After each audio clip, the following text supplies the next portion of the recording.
ಎಲ್ಲರಿಗೂ ನನ್ನ ನಮಸ್ಕಾರಗಳು. ಸರ್ಕಾರಿ ಪ್ರೌಢಶಾಲೆ ತಮ್ಮ ಶಾಲೆ ಹೆಸರನ್ನು ಬರ್ಕೊಳ್ತಕ್ಕಂಥದ್ದು. ಘಟಕವಾರು ಕಿರು ಪರೀಕ್ಷೆ ನ್ಯೂ ಸಿಲೆಬಸ್.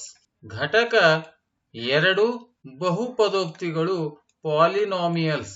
ವಿಷಯ ಗಣಿತ, ತರಗತಿ 10ನೇ, ಸಮಯ 45 ನಿಮಿಷ, ಅಂಕಗಳು 20 ಅಂತ. ಈ ಒಂದು ಎರಡನೇ ಕಿರು ಪರೀಕ್ಷೆ, ಘಟಕ 2ರ ಕಿರು ಪರೀಕ್ಷೆಯನ್ನ ಈಗ ನೋಡೋಣ. ಇದೇ ರೀತಿಯಾಗಿರ್ತಕ್ಕಂಥ ಎಲ್ಲಾ ಘಟಕಗಳಿಗೆ ನಾನು ಕಿರು ಪರೀಕ್ಷೆಗಳ ವಿಡಿಯೋಗಳನ್ನ ಮಾಡ್ತಾ ಇದ್ದೇನೆ. ಹಾಗಾಗಿ ದಯವಿಟ್ಟು ಈ ವಿಡಿಯೋ ಇಷ್ಟವಾದರೆ ದಯವಿಟ್ಟು ಲೈಕ್ ಮಾಡಿ, ಶೇರ್ ಮಾಡಿ ಮತ್ತು ಸಬ್ಸ್ಕ್ರೈಬ್ ಮಾಡೋದನ್ನ ಮರೆಯಬೇಡಿ ಅಂತ ಹೇಳುತ್ತಾ, ಅಲ್ಲಿರುವಂತಹ ಬೆಲ್ ಬಟನ್ ಕ್ಲಿಕ್ ಮಾಡಿದ್ದೆ ಆದರೆ ನಾನು ಮಾಡಿರುವಂತಹ ಪ್ರತಿಯೊಂದು ವಿಡಿಯೋದ ನೋಟಿಫಿಕೇಶನ್ ಅನ್ನ ಬರುತ್ತೆ ಅಂತ ಹೇಳುತ್ತಾ, ಈಗ ನಾನು ಆ ಒಂದು ಘಟಕವಾರು ಕಿರು ಪರೀಕ್ಷೆ 2ನ್ನ ಈಗ ಪ್ರಾರಂಭಿಸ್ತಾ ಇದ್ದೇನೆ. ಮೊದಲನೇದ್ದು ಪ್ರಶ್ನೆ 1. ಈ ಕೆಳಗಿನ ಪ್ರಶ್ನೆಗಳಿಗೆ 4 ಆಯ್ಕೆಗಳನ್ನು ನೀಡಲಾಗಿದೆ. ಸೂಕ್ತವಾದ ಉತ್ತರವನ್ನು ಆರಿಸಿ ಕ್ರಮಾಕ್ಷರದೊಂದಿಗೆ ಬರೆಯಿರಿ. 1 ಅಂಕದ 2 ಪ್ರಶ್ನೆಗಳಿರುತ್ತೆ. ಒಟ್ಟು ಅಂಕಗಳು ಇಲ್ಲಿ 2. 1ನೇ ಪ್ರಶ್ನೆಯನ್ನು ನೋಡೋಣ. ಡಿಗ್ರಿ 3 ಆಗಿರುವ ಬಹುಪದೋಕ್ತಿಯನ್ನ ಡ್ಯಾಶ್ ಬಹುಪದೋಕ್ತಿ ಎನ್ನುತ್ತೇವೆ. ಉತ್ತರಗಳು: ವರ್ಗ ಬಹುಪದೋಕ್ತಿ, ಘನ ಬಹುಪದೋಕ್ತಿ, ರೇಖಾತ್ಮಕ ಬಹುಪದೋಕ್ತಿ ಯಾವುದು ಅಲ್ಲ ಅನ್ನುವಂತಹ ಉತ್ತರ. 2ನೇ ಪ್ರಶ್ನೆ. ವರ್ಗ ಬಹುಪದೋಕ್ತಿಯ ಗರಿಷ್ಠ ಶೂನ್ಯತೆಗಳ ಸಂಖ್ಯೆ ಎಷ್ಟು? 1, 2, 3 ಮತ್ತು 4. ಸರಿಯಾದ ಉತ್ತರವನ್ನು ಆಯ್ಕೆ ಮಾಡಿ ಬರೆಯುವಂಥದ್ದು. ಇನ್ನು 2ನೇ ಪ್ರಶ್ನೆ. ಈ ಕೆಳಗಿನ ಪ್ರಶ್ನೆಗಳಿಗೆ ಉತ್ತರಿಸಿರಿ. 1 ಅಂಕದ 2 ಪ್ರಶ್ನೆಗಳು, ಒಟ್ಟು ಅಂಕಗಳು 2. 3ನೇ ಪ್ರಶ್ನೆ. ಒಂದು ವರ್ಗ ಬಹುಪದೋಕ್ತಿಯ ಸಾಮಾನ್ಯ ರೂಪವನ್ನ ಬರೆಯಿರಿ ಅಂತ ಪ್ರಶ್ನೆ ಇದೆ. ಇನ್ನು 4ನೇದು. ಅಲ್ಫಾ ಮತ್ತು ಬೀಟಾಗಳು ವರ್ಗ ಬಹುಪದೋಕ್ತಿಯ ಶೂನ್ಯತೆಗಳಾದ್ರೆ ಶೂನ್ಯತೆಗಳ ಮೊತ್ತ ಕಂಡುಹಿಡಿಯುವ ಸೂತ್ರವನ್ನ ಬರೆಯಿರಿ ಅಂತ. ಇನ್ನು 3ನೇ ಪ್ರಶ್ನೆ. 2 ಅಂಕದ ಪ್ರಶ್ನೆಗಳು, 2 ಅಂಕ 3 ಪ್ರಶ್ನೆಗಳಿದ್ದು ಒಟ್ಟು ಅಂಕಗಳು ಏನಾಗಿವೆ ಇಲ್ಲಿ? 6. 5ನೇ ಪ್ರಶ್ನೆ.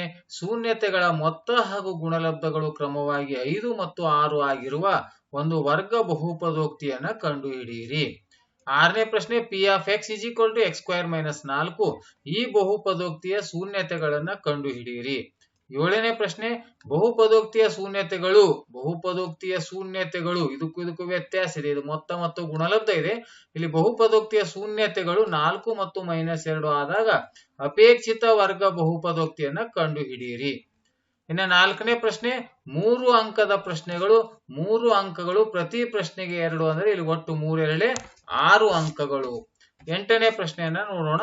3x² - x - 4 ಈ ಬಹುಪದೋಕ್ತಿಯ ಶೂನ್ಯತೆಗಳನ್ನ ಕಂಡುಹಿಡಿಯಿರಿ ಹಾಗೂ ಶೂನ್ಯತೆಗಳು ಮತ್ತು ಸಹಗುಣಕಗಳ ನಡುವಿನ ಸಂಬಂಧವನ್ನ ಇಲ್ಲಿ ತಾಳೆ ನೋಡಿ ಅಂತ. ಇನ್ನು 9ನೇ ಪ್ರಶ್ನೆ. ಈ ಕೆಳಗಿನ ಬಹುಪದೋಕ್ತಿಗಳಿಗೆ ಮಹತ್ತಮ ಘಾತ ಅಥವಾ ಡಿಗ್ರಿಯನ್ನ ಬರೆಯಿರಿ ಅಂತ. ಈ ಬಹುಪದೋಕ್ತಿಯ ಮಹತ್ತಮ ಘಾತ ಎಷ್ಟು? ಆ ಲೆಕ್ಕದ ಈ ಒಂದು ಬಹುಪದೋಕ್ತಿಯ ಮಹತ್ತಮ ಘಾತ ಎಷ್ಟು? ಈ ಪ್ರಶ್ನೆಯ ಮಹತ್ತಮ ಘಾತ ಎಷ್ಟು ಅಂತಕ್ಕಂಥನ ಬರೆಯುವಂಥದ್ದು. ಇನ್ನು ಕೊನೆಯ ಪ್ರಶ್ನೆ 4 ಅಂಕದ ಪ್ರಶ್ನೆ. ಒಂದು ಪ್ರಶ್ನೆ ಇರುತ್ತೆ, ಒಟ್ಟು ಅಂಕಗಳು 4. 10ನೇ ಪ್ರಶ್ನೆ. ಕೆಳಗಿನ ನಕ್ಷೆಯನ್ನು ಗಮನಿಸಿ. ಪಿ ಆಫ್ ಎಕ್ಸ್ ಎಂಬುದು ಬಹುಪದೋಕ್ತಿಯಾದರೆ ಪ್ರತಿ ಸಂದರ್ಭದಲ್ಲಿಯೂ ಪಿ ಆಫ್ ಎಕ್ಸ್ ನ ಶೂನ್ಯತೆಗಳ ಸಂಖ್ಯೆಯನ್ನ ಬರೆಯಿರಿ ಅಂತ. 1ನೇ ಪ್ರಶ್ನೆ. ಇಲ್ಲಿ ಚಿತ್ರವನ್ನ ನಕ್ಷೆಯನ್ನು ಕೊಡಲಾಗಿದೆ.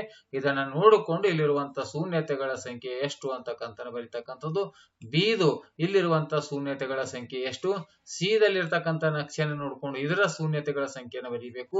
ಇನ್ನು ಡಿ ದಲ್ಲಿರ್ತಕ್ಕಂತಹ ನಕ್ಷೆಯನ್ನು ನೋಡಿಕೊಂಡು ಇದರ ಶೂನ್ಯತೆಗಳ ಸಂಖ್ಯೆಯನ್ನು ಇಲ್ಲಿ ಬರೆಯುವಂಥದ್ದು. ಆದ್ಮೇಲೆ ಈ ರೀತಿಯಾಗಿ ಈ ಎಲ್ಲ ಘಟಕಗಳ ಒಂದು ಕಿರು ಪರೀಕ್ಷೆಯ ವಿಡಿಯೋವನ್ನ ಮಾಡ್ತಾ ಇದ್ದೀನಿ ಮತ್ತು ವಿಡಿಯೋದ ಡಿಸ್ಕ್ರಿಪ್ಷನ್ ಬಾಕ್ಸ್ ನಲ್ಲಿ PDF ಲಿಂಕ್ ಅನ್ನು ಕೂಡ ಕೊಟ್ಟಿರ್ತೇನೆ. ಹಾಗಾಗಿ ಅದನ್ನು ತಾವು ಡೌನ್ಲೋಡ್ ಕೂಡ ಮಾಡ್ಕೊಳ್ಬಹುದು ಅಂತ ಹೇಳುತ್ತಾ, ಎಲ್ಲರಿಗೂ ವಿಡಿಯೋವನ್ನು ನೋಡಿದ್ದಕ್ಕಾಗಿ ತಮ್ಮೆಲ್ಲರಿಗೂ ನನ್ನ ನಮಸ್ಕಾರಗಳು.